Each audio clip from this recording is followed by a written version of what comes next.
نحمده ونصلي على رسوله الكريم اما بعد فاعوذ باللہ من الشیطان الرجیم بسم اللہ الرحمن الرحیم۔ میں غفور مداوان اپنے چینل مشن کے ساتھ آپ سے مخاطب ہوں۔ پچھلی ویڈیو میں نے یہ بیان فرمایا تھا کہ افغانستان میں طالبان کی فتح اقبال کی اشعار کی روشنی میں، اور اس کے آخر میں یہ کہا تھا کہ امریکہ اور اس کے حواری 2001 میں افغانستان میں کیوں حملہ آور ہوئے اور اس کا مقصد کیا تھا اور اس کا پس منظر کیا ہے۔ آج اس پس منظر پر میں روشنی ڈالوں گا۔ مغربی طاقتیں اور اس کے حواری اپنے UNO کے تعاون سے 2001 میں افغانستان میں جو حملہ آور ہوئے اس کے پس منظر کو اگر ایک جملے میں بیان کیا جائے تو وہ یہ بنتا ہے، یعنی مغربی تہذیب کی بالادستی۔ 2001 میں افغانستان میں امریکہ اور نیٹو فورسز کا حملہ دراصل مسلم تہذیب پر حملہ تھا۔ اب سوال یہ پیدا ہوتا ہے کہ دنیا میں 56 مسلم کنٹریز ہیں، تو صرف ایک افغانستان پر حملہ کرنے سے یہ کیسے ثابت ہو جاتا ہے کہ یہ مسلم تہذیب پر حملہ تھا؟ تو اس کا جواب یہ ہے کہ 20ویں صدی کے آغاز میں ورلڈ وار 2 کے خاتمے کے بعد مغربی تہذیب پوری امت مسلمہ کو اپنے چنگل میں لے چکی تھی، اور صرف ایک علاقہ اس تہذیب کے قابو میں نہیں تھا، وہ تھا افغانستان۔ جنگ عظیم اول کے بعد برطانیہ اور اس کی حمایتی طاقتوں نے سلطنت عثمانیہ کا خاتمہ کر کے عربوں کے اندر عرب نیشنلزم کو ہوا دی، اور جس کی بنیاد پر مختلف عرب ممالک وجود میں آئے۔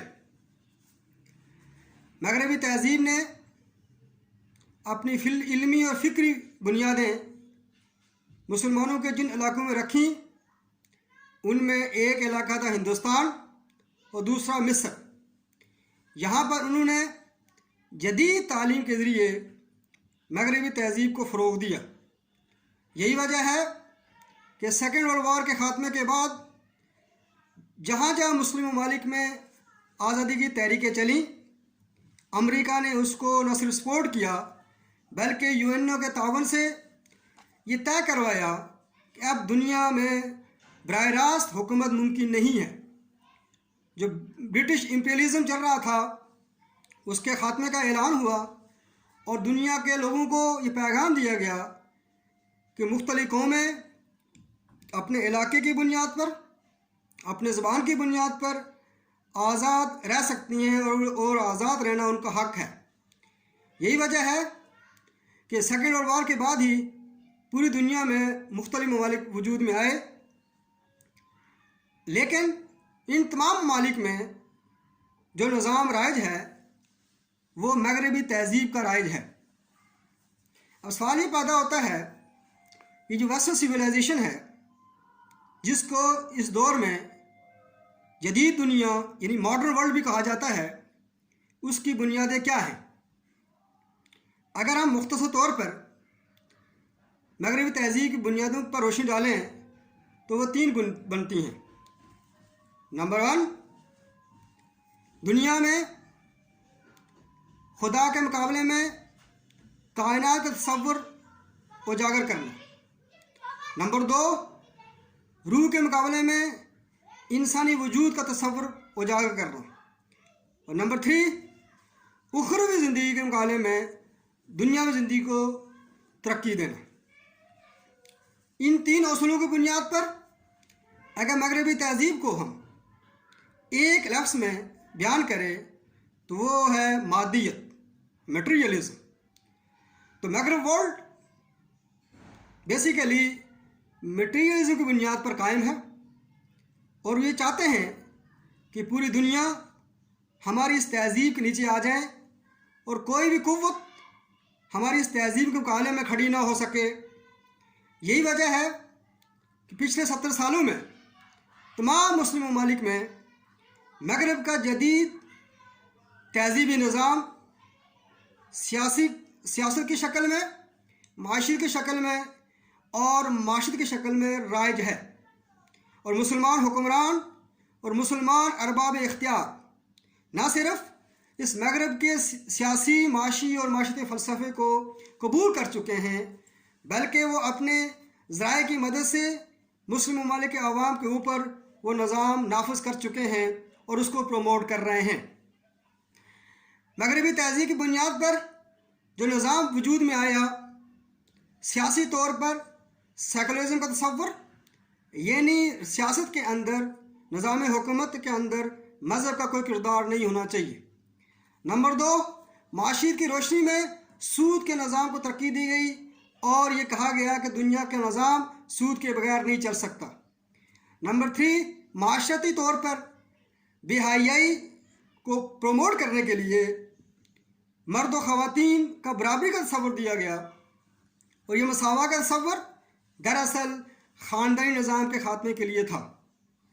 اس نظام کے تحت پوری امت مسلمہ اس نظام کے شکنجے میں ہے، اور جہاں جہاں مسلم تحریکیں یا اسلامی تحریکیں کھڑی ہوتی ہیں، جو چند لوگ کھڑے ہوتے ہیں یا چند گروہ کھڑے ہوتے ہیں، ان کو اسی ملک کے حکمران اپنے ذرائع و وسائل کی مدد سے، میڈیا کی طاقت کے ذریعے ان کو کچل دیتے ہیں، ان کے خلاف پروپیگنڈا کرتے ہیں، اور جہاں تک ریاست کی مشینری کا تعلق ہے، اس طاقت کے ذریعے ان کو کبھی بھی اقتدار میں نہیں آنے دیتے۔ اب سوال یہ پیدا ہوتا ہے، یہ جو مغربی تہذیب ہے، اس کا پس منظر یہ پچھلے 200 سال کا عرصہ نہیں بنتا، بلکہ اس کی تاریخ بہت قدیم ہے۔ اس تاریخ کے حوالے سے بات کرنے سے پہلے علامہ اقبال جب 1905 میں مغرب گئے، برطانیہ گئے پڑھنے کے لیے، اور 1907 میں انہوں نے مغربی تہذیب کے حوالے سے جو اشعار پڑھے وہ سماعت فرمائے۔ دیار مغرب کے رہنے والوں، خدا کی بستی دکان نہیں ہے، کھرا جسے تم سمجھ رہے ہو وہ اب زرے کم عیار ہوگا۔ تمہاری تہذیب اپنے خنجر سے آپ ہی خودکشی کرے گی، جو شاخ نازک پہ آشیانہ بنے گا ناپائیدار ہوگا۔ علامہ اقبال نے 1907 میں یہ اس شعر کے ذریعے بتا دیا کہ مغربی تہذیب پر مسلمان یقین نہ کریں، لیکن ایسا نہیں ہو سکا۔ آج پوری امت مسلمہ اس تہذیب کے نیچے ہے، اور اس تہذیب کے پرچار مسلمان عوام میں سے لوگ موجود ہیں جن کو ریاست کی سرپرستی حاصل ہے۔ افغانستان میں وہ واحد علاقہ ہے جہاں پر طالبان نے 1996 میں ایک اسلامی ریاست کی بنیاد رکھی، لیکن دنیا کو یہ ریاست قبول نہ ہو سکی، چونکہ ورلڈ یہ سمجھ رہی تھی کہ یہ اسلامی ریاست دراصل اسلامی تہذیب کی بنیاد ہے، اور اس تہذیب کی پروموٹ ہونے سے مغربی تہذیب کا غلبہ ختم ہو جائے گا۔ یہی وجہ ہے اس نوزائیدہ ریاست کو 5 سال کے بعد 2001 میں پوری دنیا اس ملک پر ٹوٹ پڑی، اور 20 سال مسلح جنگ ہوتی رہی۔ اس کے باوجود مغرب اس میں کامیاب نہیں ہو سکا۔ آج جو بات میں آپ کے سامنے پیش نظر رکھنا چاہتا ہوں وہ یہ ہے کہ مغربی تہذیب کی تاریخ ہزاروں سال پرانی ہے، اور اس کا تعلق یونانی اور رومی تہذیب سے ملتا ہے، گریک اینڈ رومن سویلائزیشن سے۔ اور ان دونوں تہذیبوں یعنی یونانی اور رومی تہذیب نے جس طریقے سے جو سیاسی نظام، جو اجتماعی فلسفہ اور